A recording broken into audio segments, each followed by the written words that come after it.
Nous allons commémorer dans quelques jours, Fanny, les 10 ans des attentats de Paris. Oui, 10 ans que nombre d'entre nous n'osent plus s'asseoir dos à la route pour boire un verre en terrasse. 10 ans qu'on ne passe plus près du Bataclan ou du Stade de France sans avoir une pensée, même discrète, pour les victimes. 132 morts, des milliers de blessés et des terroristes dont certains ont déjà terminé de purger leur peine, issus d'une génération de djihadistes que les renseignements surveillent de près, avec une crainte, celle de la récidive. C'est le deuxième épisode de notre série Europe 1 Djihadistes en liberté, signé William Molinier. Le risque de récidive en matière terroriste intervient dans les 7 à 10 ans. Ce temps est plus long que pour les crimes ou les délits relevant du droit commun. Youssef Etaoujar est l'illustration de la nécessité de suivre les djihadistes même à leur sortie de prison. En 2015, cet islamiste vient alors de purger 5 ans de prison pour avoir voulu se rendre en Syrie. Il est assigné à résidence au domicile familial. Les services antiterroristes le suivent de très près, convaincus qu'il n'en a pas fini avec l'action violente.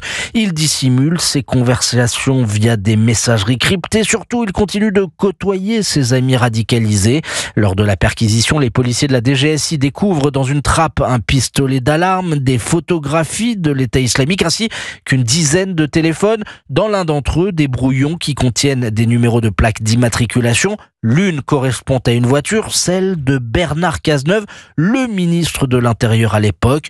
Youssef Etaoujar a pris 12 ans de prison en récidive légale. Il est aujourd'hui déjà libérable. William Molinier, djihadiste en liberté, série Europe 1, retrouvée sur europe1.fr.